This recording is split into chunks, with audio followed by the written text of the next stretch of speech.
Halo poro pamirsa, wis awan, wayahe nonton Jejak Anak Negeri bareng aku Ali. Kali ini aku akan mengulik kekayaan alam yang ada di pesisir Gunung Kidul. Mulai cari lobster di pantai berkarang dan diolah jadi brongkos. Hasil alamnya juga menarik loh. Ada singkong yang akan aku olah jadi tiwul dan kue tradisional. Sampai nyari keong mata lembu saat air surut. Saksikan Jejak Anak Negeri ya, karena alam memberi banyak manfaat.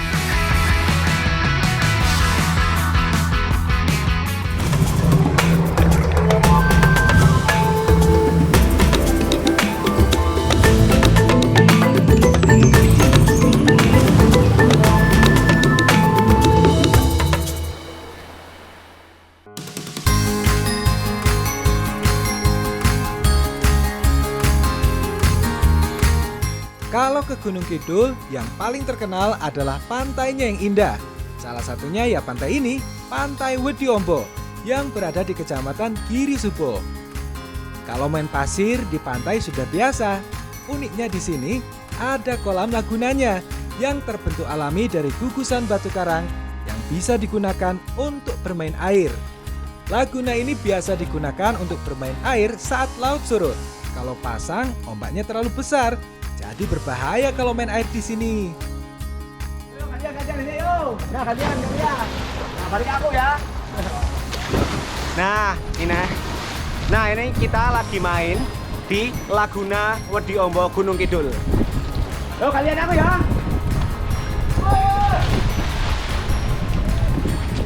Anak-anak sekitar Wedi-Ombo biasanya mandi di Laguna selepas pulang sekolah. Saat liburan, mereka biasa menghabiskan waktu di sini. Laguna Wedi-Ombo terletak di ujung pantai dan sepi. Kalau mau ke sini, harus berjalan sekitar 10 menit dari Pantai Wedi-Ombo. Karena airnya cukup tenang dan tidak dalam, banyak aktivitas yang bisa dilakukan. Selain jumping dari batu, ya apalagi kalau bukan balap renang ataupun balapan lari. Ayo.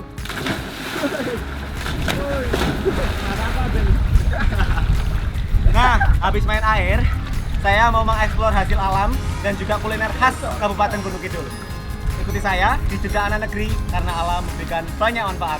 Yuk mana yuk, buka mana yuk. Ayo.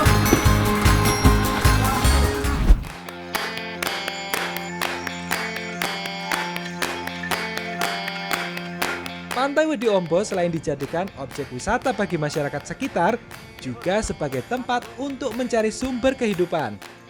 Banyak hasil alam yang dihasilkan di pantai ini, salah satunya adalah lobster. Bagian pantai berbatu karang dengan ombak yang besar adalah salah satu tempat bersarangnya lobster.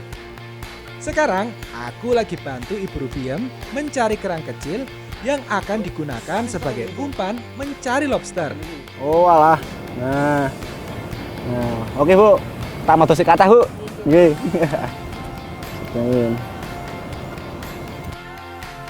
Biasanya umpan untuk cari lobster dilakukan saat air surut. Yang dicari sejenis kerang mata lembu yang terjebak di karang-karang. Ibu. Wah, becek apa tuh iki? Iya, kita bantu pasang lobster. Nggih, langsung tak bantu Bapak mohon nggih. Wah, niki Bu, tak tarik mohon. Nggih. Bu, tariin.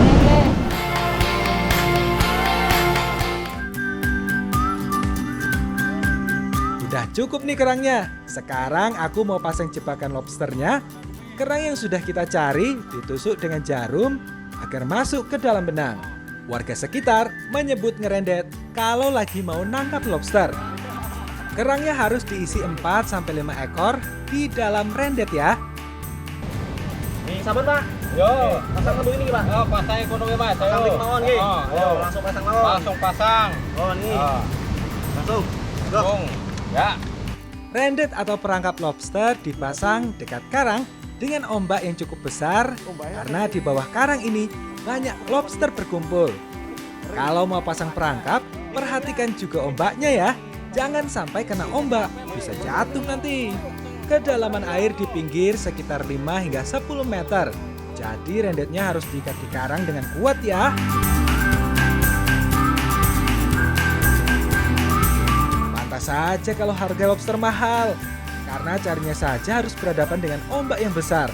Belum lagi hasilnya Sekali tangkapan hanya berkisar 3 hingga 8 ekor. Mantap. Kita hanya boleh mengambil lobster yang memiliki berat 150 gram ke atas. Kalau yang masih muda harus dikembalikan ke laut ya, untuk menjaga ekosistem. Sekarang kita ambil lobsternya dari perangkap. Paling gede nih ini. Jadi di wilayah Wediombo ini, kalau misalkan mau mencari lobster itu menggunakan rendet ya Pak. Nah, dan didominasi lobsternya itu jenis lobster batu. Dan tantangannya kalau misalkan mau cari lobster itu harus tahu medannya dan juga harus hafal itu pasal surutnya ombak Pak. Kalau nemboten bahaya nggih Pak. Wala, go langsung niki, langsung dimasak mawon. Go, Pak.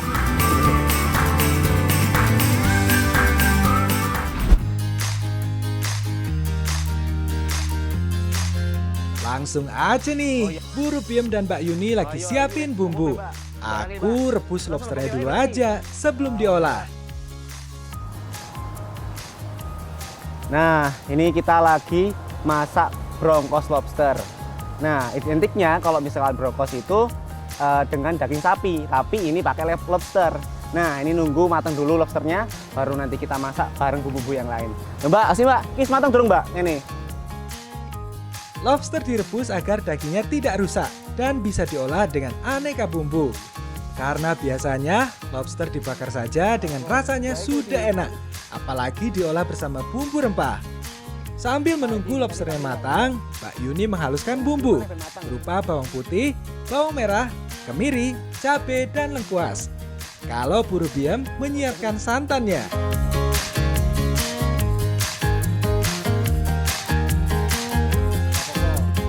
Udah mateng nih lobsternya. Sekarang rebus dulu kacang hijaunya. Rebus hingga layu, lalu tiriskan.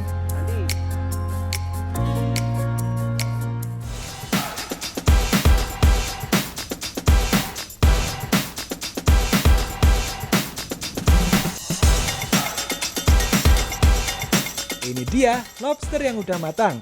Warnanya menjadi merah. Sekarang aku mau potong-potong biar mudah dicampur dengan bumbunya. Bumbu lobsternya udah siap nih. Sekarang aku mau tumis bumbunya. Kalau udah harum, tambahkan santannya. Oh, bumbunya enak banget yakin Mbak. Oh, tambahin lobster masih mantap ya Mbak. Iya Mas. Kalau bumbu sudah bercampur, baru masukkan lobsternya. Karena aku suka pedas, tambahkan cabai sesuai selera ya. Sekarang tinggal tunggu matang aja. Nah, ini Mbak, wis mateng kabeh iki. Nah, langsung lebok wae. Mari kula Mbak, iki lho Mbak. Nah, ngono.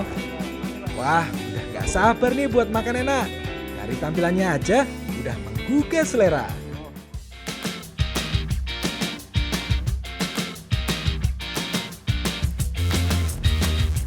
Nah, ini dia hasil kita masak tadi, brongkos lobster. Wis ora sabar ya Mbak ya Mbak, langsung ya Mbak. Makan, mari kita makan.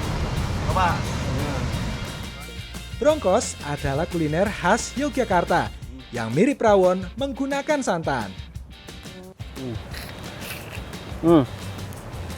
Nah, brongkos lobster ini rasanya gurih dan pedas karena ditambahin banyak cabai dan tekstur lobsternya ini kenyal dan enak banget ya Mbak.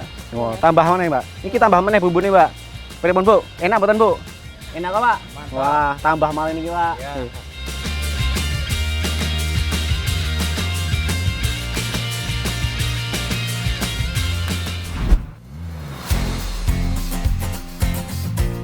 Sekarang aku dan Mas Eko mau cari daun pisang. Buat apa yuk? Masyarakat Jawa banyak menggunakan daun pisang untuk bungkus makanan. Salah satu alasannya karena dapat menambah aroma pada masakan.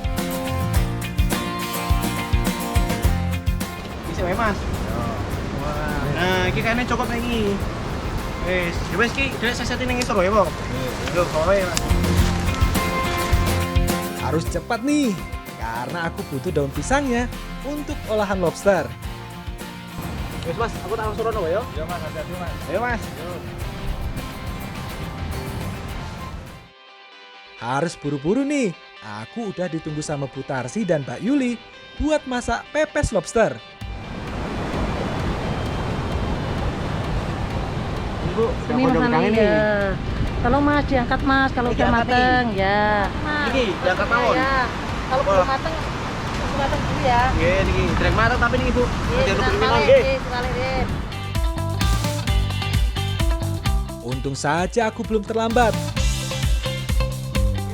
Aku sama Mbak Yuli sama Bu Tasih mau mengolah pepes lobster. Nah, ini nunggu warna merah dulu, baru kita bisa olah. Niki separuh pun matang nih kok nggih Bu. Tak balik mau niki. Oke, nunggu warna merah pun mateng. Nah, langsung mau niki nggih. Udah mateng nih, langsung kita olah aja. Wah, ini kematangan kados Bu. Wah, daging do metu ngoten niki. Wah, ini. Walah. Iki pun mboten perlu suwi nggih arek masak kene. Lobsternya cukup dibelah menjadi 2 bagian saja. Kalau bumbu udah jadi, kita tinggal masukkan ke dalam daun pisangnya. Karena pepesnya spesial menggunakan lobster, jadi daun pisangnya harus banyak. Dan jangan lupa diberi daun beluntas agar tambah harum. Kalau sudah semua bumbu masuk, tinggal tutup rapat lobster dengan daun pisang. Selanjutnya harus dikukus agar bumbunya matang dan meresap. Wah, Bu niki Bu. Gede banget nih Bu. Motor Mas. Langsung kebak nih. Wah, kita kan betul apa-apa nih. Namanya juga pepes ya, harus dikukus. Tanda kalau sudah matang adalah daun pisangnya menjadi layu. Setidaknya butuh waktu sekitar 30 menit untuk matang sempurna.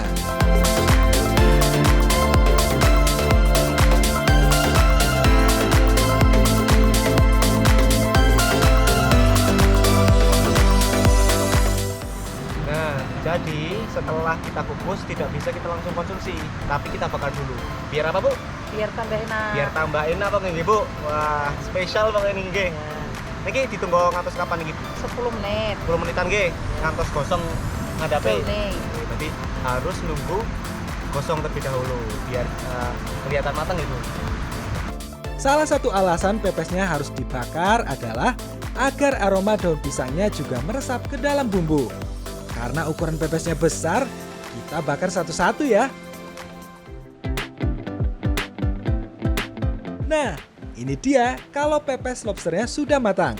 Dari tampilannya aja udah bikin tambah lapar. Nah, ini pepes lobsternya udah jadi. Mbak, iku segone oke, Mbak. Ya, Pak.